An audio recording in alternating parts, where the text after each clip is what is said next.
Hello dear student. यहाँ पर आज हम सेकेंड वीडियो में देखेंगे कि फुल वेव रेक्टिफायर किस प्रकार से कार्य करता है।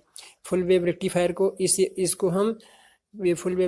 को full wave centre taped rectifier कहते हैं, क्योंकि इसके ट्रांसफार्मर की सेकेंडरी में सेंटर टेपिंग होती है। ठीक है, ये लिखा हुआ है सेंटर टेपिंग।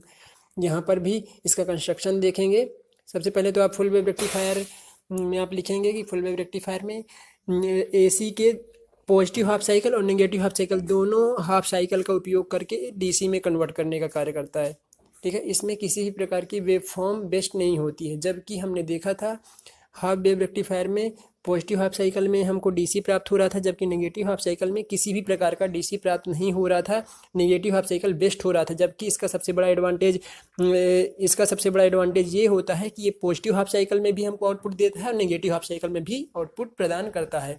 ठीक है, इसके कंस्ट्रक्शन में आप लिखेंगे कि इसमें एक ट्रांसफार्मर का इस्तेमाल किया जाता है। ट्रांसफार्मर की प्राइमरी में सिंगल फेस एसी सप्लाई दी जाती है, जबकि सेकेंडरी में 2 डायोड जोड़ दिया जाता है और सेकेंडरी के बीचों बीच एक सेंटर टेपिंग करके एक टर्मिनल बाहर निकाल दिया जाता है। ठीक है, तो ये सारी चीज़ें आप लिखोगे कंस्ट्रक्शन में। जो भी चीज़ें आपको यहाँ पर दिख रही हैं किस प्रकार से आप कनेक्ट कर रहे हो, इन सारी चीज़ों को आपको कंस्ट्रक्शन में लिखना होता है कि ट्रांसफार्मर प्राइमरी में हम ट्रांसफार्मर एक लगा होता है, ट्रांसफार्मर प्राइमरी में एसी सप्लाई देते हैं। ट्रांसफार्मर सेकेंडरी में 2 डायोड D1 और डायोड D2 को कनेक्ट करते हैं और ट्रांसफार्मर की सेकेंडरी वाइंडिंग को बीचों बीच एक टर्मिनल निकाल लिया जाता है, जिसको हम सेंटर टेपिंग कहते हैं, या सेंटर टेपिंग के माध्यम से एक टर्मिनल बाहर निकाल लिया जाता है। और इन दोनों डायोड के अक्रॉस एक लोड जुड़ा होता है, जो कि RL यहाँ दिखाया गया है। ठीक है, फिर इसके बाद में आप इसका कंस्ट्रक्शन देखेंगे, इसका आप वर्किंग देखोगे तो वर्किंग इसकी कुछ इस प्रकार से होती है कि जैसे ही हम सिंगल फेस एसी सप्लाई को ट्रांसफार्मर की प्राइमरी में अप्लाई करते हैं तो सेकेंडरी में भी हमको EMF प्रोड्यूस हो जाता है, हमको वोल्टेज मिलने लगता है। जैसे ही हम पॉजिटिव हाफ साइकिल धनात्मक अर्धचक्र को अप्लाई करते हैं तो उस समय जो हमारा ट्रांसफार्मर के सेकेंडरी का S1 टर्मिनल होता है ये अधिक पॉजिटिव हो जाता है, जबकि निचला टर्मिनल या सेंटर टेपिंग वाला टर्मिनल नेगेटिव हो जाता है। ठीक है, जैसे हम पॉजिटिव हाफ साइकिल अप्लाई करेंगे तो ये पॉजिटिव यहाँ पर अप्लाई होगा, जिसके कारण S1 मोर पॉजिटिव हो जाता है और इसके रिस्पेक्ट में जो हमारा टेपिंग वाला टर्मिनल होता है या जो S2 टर्मिनल होता है ये नेगेटिव हो जाता है। इस कारण से हमारा यहाँ देखिए यहाँ पॉजिटिव अप्लाई होगा तो उस कंडीशन में एनोड मोर पॉजिटिव हो जाएगा, जबकि कैथोड नेगेटिव हो जाएगा।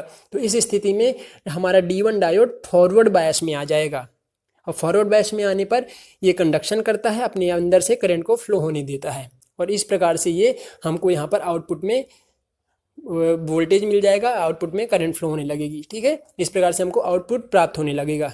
कुछ समय पश्चात नेगेटिव हाफ साइकिल अप्लाई होगा। नेगेटिव हाफ साइकिल अप्लाई होने पर क्या होता है कि अब यहाँ पर S1 टर्मिनल नेगेटिव हो जाएगा और इसके रेस्पेक्ट में S2 टर्मिनल मोर पॉजिटिव हो जाएगा, अधिक पॉजिटिव हो जाएगा, जिसके कारण जब यहाँ ये नेगेटिव होगा तो ये रिवर्स बायस में चला जाएगा, क्योंकि एनोड नेगेटिव हो जाएगा तो D1 डायोड रिवर्स बायस में जाने के कारण ऑफ हो जाएगा। अब इसके कारण हमको नेगेटिव हाफ साइकिल में आउटपुट नहीं मिलेगा। अब हम जब यहाँ पर मोर पॉजिटिव होगा तो ये एनोड पॉजिटिव हो जाएगा, D2 डायोड का एनोड पॉजिटिव हो जाएगा, जिसके कारण ये कंडक्शन करने लगेगा, ये चालन करने लगेगा। इसके कारण हमको आउटपुट प्राप्त होने लगेगा। ठीक है, और इसके बाद में ये कंडक्शन करेगा, यहाँ से करंट फ्लो होने लगेगी और हमको लोड में देखिए लोड यहाँ से होके यहाँ से इस तरह से ये करंट मिलने लगेगी। दोनों ही डायरेक्शन, दोनों कंडक्शन, चाहे डायोड D1 कंडक्ट करे चाहे डायोड D2 कंडक्ट करे, दोनों ही किसी भी एक डायोड के कंडक्शन के समय में करंट की डायरेक्शन सेम होगी। आप देख लीजिए ये यहाँ से करंट की डायरेक्शन होगी, यहाँ इधर जाएगी और फिर ये लोड में डायरेक्शन ये ऐसी है। और यदि D1 डायोड कंडक्ट कर रहा है तो इसकी भी डायरेक्शन कुछ इसी तरह से है। तो ये जो IL है, जो लोड करंट है, इसकी डायरेक्शन चाहे D1 डायोड कंडक्ट करे चाहे D2 डायोड कंडक्ट करे, दोनों ही कंडीशन में सेम होगी। ठीक है, तो इस तरह से इसकी वर्किंग होती है। देखिए यहाँ पर जब आपका यहाँ पर 2 अलग अलग वेव फॉर्म बनाए गए हैं, क्लियर दिख रहा होगा आप लोगों को। यहाँ पर एक इनपुट वेव फॉर्म है, फिर output wave form, output wave form, output wave form, input wave form, फिर इसमें आउटपुट ऑफ D1 डायोड के का आउटपुट है। ये D2 डायोड का आउटपुट है, जो ये आउटपुट है ये D2 डायोड का आउटपुट है, और ये जो है ये कंप्लीट आउटपुट है, आउटपुट D1 और D2 दोनों का ही आउटपुट है ये। ठीक है। तो जैसे ही हम यहाँ पर ट्रांसफार्मर की प्राइमरी में ये वेव अप्लाई किया तो सबसे पहले D1 डायोड कंडक्ट करता है और आउटपुट हमको देता है, ठीक है। फिर इसके बाद में जब नेगेटिव हाफ साइकिल अप्लाई हुआ तो D2 डायोड कंडक्ट कर रहा है। फिर जब पॉजिटिव हुआ तो D1 डायोड कंडक्ट कर रहा, फिर नेगेटिव हुआ तो D2 डायोड कंडक्ट कर रहा। तो इस तरह से D1 D2 D1 D2 continuous एक पुनरावृत्ति उनकी कंटिन्यूअस होती रहती है, ठीक है। फिर इसके बाद में हमको एक कंप्लीट ये साइकिल मिलता है। जब ये कंडक्ट कर रहा है तो आप यहाँ पर लिख भी सकते हैं कि ये D1 के कारण है आउटपुट, ये D2 के कारण, ये D1 के कारण, ये D2 के कारण, ये D1 के कारण, ठीक है।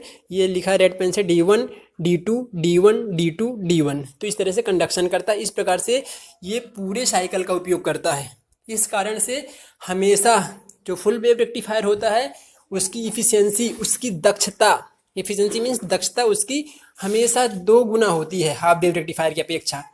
Full wave centre taped rectifier की फ्रिक्वेंसी हमेशा 2 गुना होती है हाफ वेव रेक्टिफायर की अपेक्षा, ठीक है। और इसका सबसे बड़ा एडवांटेज है कि इसका जो आउटपुट होता है हाफ वेव की अपेक्षा अच्छा माना जाता है। इसमें एसी की अशुद्धियाँ हाफ वेव रेक्टिफायर की अपेक्षा कम पाई जाती हैं। इस तरह से हम कह सकते हैं कि इसमें रिपल फैक्टर हाफ वेव की अपेक्षा कम होता है, ठीक है। और मैंने आपको डेरिवेशन में करवाया हूँ कि किस प्रकार से आरएमएस वैल्यू किस प्रकार से इसके लिए कितनी है, हाफ वेव के लिए कितनी है। मैंने ये भी करवाया कि एवरेज वैल्यू इसके लिए कितनी है, हाफ वेव के लिए कितनी है।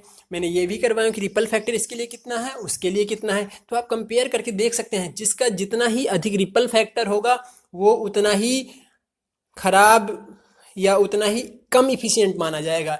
यदि जिसका है रिपल फैक्टर जितना ही कम होगा उतना ही अच्छा रेक्टिफायर माना जाता है, ठीक है। क्लियर। ये यदि रिपल फैक्टर ज़्यादा है तो वो उसका आउटपुट अच्छा नहीं होगा। यदि रिपल फैक्टर का मान बहुत कम है तो उसका आउटपुट ज़्यादा अच्छा माना जाएगा, ठीक है। कोई भी प्रॉब्लम हो तो आप लोग पर्सनली कॉल करके भी पूछ सकते हैं मुझसे, मेरे को कोई प्रॉब्लम नहीं है। ओके।